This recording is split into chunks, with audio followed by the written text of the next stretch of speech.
आनंद। अंजलि की उम्र लगभग 30 साल हो चुकी थी। वो एक स्कूल में टीचर की जॉब करती थी। अंजलि के घर में उसकी माँ के अलावा उसका छोटा भाई और भाभी भी रहा करते थे।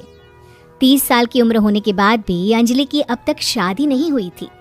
इस बात को लेकर अंजलि की माँ रुक्मिणी देवी काफी परेशान रहा करती थी। माँ, मैं स्कूल जा रही हूँ, जरा मेरा टिफिन तो दे दीजिए। अब क्या पूरी जिंदगी मैं तुझे टिफिन बना कर देती रहूंगी? अरे कुछ सोचा भी अपने बारे में या बस ऐसे ही? क्या माँ, सुबह सुबह फिर वही बातें लेकर बैठ गई।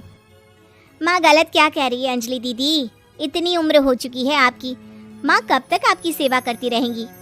भाभी, मैंने माँ को कब कहा कि मेरी सेवा करो? वैसे भी अपना टिफिन मैं खुद तैयार कर लेती हूँ, बस टेबल से उठाकर देने को ही तो कहा था। वैसे अंजलि दीदी, देखा जाए तो टिफिन उठाकर देने की उम्र तो आपकी है। आपका अपना घर परिवार बच्चे होते तो ये जिम्मेदारी आज आप पूरी कर रही होती। एक बात मेरी समझ में नहीं आती, अगर मेरी शादी नहीं हुई तो इसमें मेरी क्या गलती है और तुम सब लोग मेरे पीछे क्यों पड़े रहते हो? अरे कुछ कहना क्या पीछे पड़े रहना होता है? अपने छोटे भाई को देख, तुझसे 3 साल छोटा है लेकिन 2-2 बच्चे खेल रहे हैं आंगन में। मुझे आप लोगों की कोई बात नहीं सुननी, जा रही हूँ मैं। और आप में से किसी को मेरा कोई काम करने की जरूरत नहीं है, मैं खुद संभाल लूंगी। इतना कहकर अंजलि वहां से चली जाती है। शाम को जब अंजलि अपने स्कूल से लौटकर घर वापस आती है तो उसने देखा कि पड़ोस वाली निर्मला चाची वहां पर बैठी हुई थी। क्या बात है अंजलि बिटिया, नौकरी करके वापस आ गई? जी चाची जी, कैसी हैं आप? मैं तो ठीक हूँ बेटा, तुम बताओ शादी के बारे में कुछ सोचा या नहीं? अरे रहने दीजिए ना, इससे तो शादी की बात करना ही बेकार है। कुछ भी कहो तो गुस्सा करती है, बात बात पर आंखें दिखाती है। माँ, आप ऐसा क्यों कह रही है? मैंने कब आप पर गुस्सा किया? अरे अंजलि बेटा, तुम्हारी माँ ठीक ही तो कहती है, 30 की होने आई हो, अब तुम्हें भी शादी वादी कर लेनी चाहिए। चाची जी, आप तो ऐसे कह रही हैं जैसे शादी करने से मैंने मना किया हो। रहने दीजिए निर्मला चाची, हमारी अंजलि दीदी को अभी तक उनकी पसंद का दूल्हा नहीं मिला ना, इसीलिए वो शादी नहीं कर रही।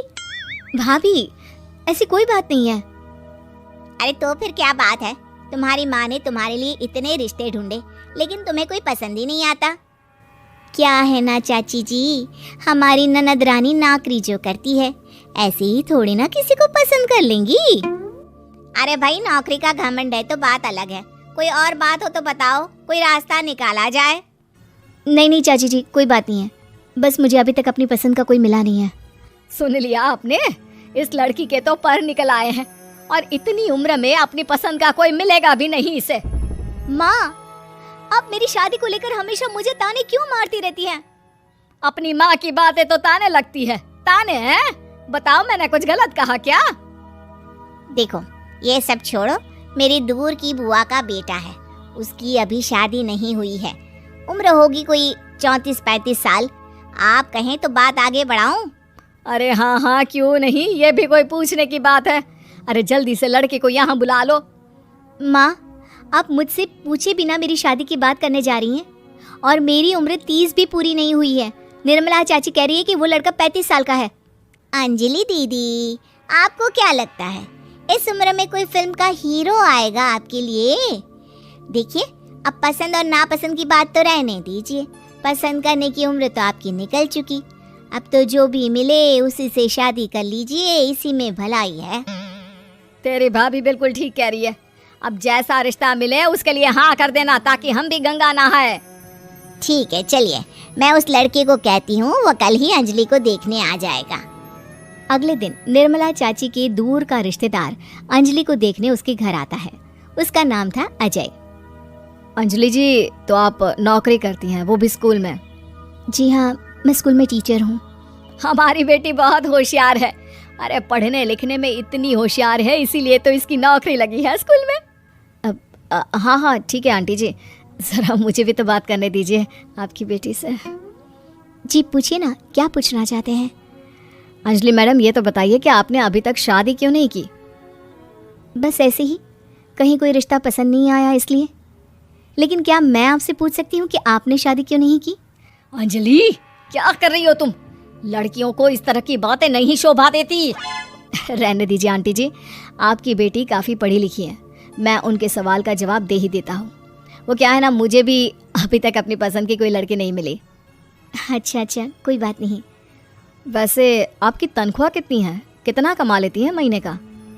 जी यही कोई 25,000 महीने। बस 25,000? इतने से क्या होता है? इतने से तो आजकल घर भी नहीं चलता। आपके कहने का क्या मतलब है? अरे मैं तो ये सोच कर आया था कि नौकरी वाली लड़की है, आराम से 40,000 कमाती होगी। माफ़ कीजिएगा, आपका और मेरा रिश्ता नहीं हो सकता। जी कोई बात नहीं, मुझे भी आपके साथ शादी करने में कोई इंटरेस्ट नहीं है। अंजलि, किस तरह की बात कर रही हो? घर आए रिश्ते को ठुकरा रही हो तुम। दीदी अब इस उम्र में आपको इतनी अकड़ नहीं दिखानी चाहिए। अच्छा खासा रिश्ता हाथ से निकल गया, कहीं ऐसा ना हो कि जिंदगी भर कुंवारी ही रह जाओ आप। कुछ दिन और ऐसे ही निकल जाते हैं और अंजलि की शादी कभी नहीं होती। अंजलि के परिवार वाले बिंदास उसे ताने मारते रहते हैं, लेकिन अंजलि एक बड़ी नौकरी की तैयारी करती है और उसमें सिलेक्ट होने के बाद अंजलि को एक बहुत बड़ी नौकरी मिल जाती है। अब तो दीदी के नखरे और भी ज्यादा बढ़ जाएंगे भाई, अब तो इतनी बड़ी नौकरी जो लगी है, अब इनकी शादी होने से रही। माँ, मुझे नौकरी के लिए दूसरे शहर जाना पड़ेगा। आप जानती हैं ये बहुत बड़ी जॉब है और इसमें पैसे भी बहुत ज़्यादा मिलेंगे। अच्छा, कितने पैसे मिलेंगे बेटा? माँ मुझे हर महीने 90,000 सैलरी मिलेगी। क्या? अरे वाह वाह, ये तो बहुत अच्छी बात है। लेकिन फ़ायदा क्या? कितने भी पैसे मिले, शादी तो हुई नहीं ना तुम्हारी। अंजलि नौकरी करने के लिए दूसरे शहर में चली जाती है और जब कुछ महीनों के बाद वो वापस घर आती है तो उसे अपने पति के साथ देखकर उसके घर वाले हैरान रह जाते हैं। अरे अंजलि, तूने शादी कर ली और हमें बताया तक नहीं। और दामाद जी करते क्या हैं? इतनी बड़ी कार है उनकी। माँ मैं आपको सब कुछ बताना चाहती थी, लेकिन आप सबके ताने सुनकर बहुत दुखी हो गई थी और इसलिए मैंने अपनी पसंद से शादी कर ली। मेरे पति मेरे साथ ही ऑफिस में नौकरी करते हैं और बहुत बड़े अफसर हैं।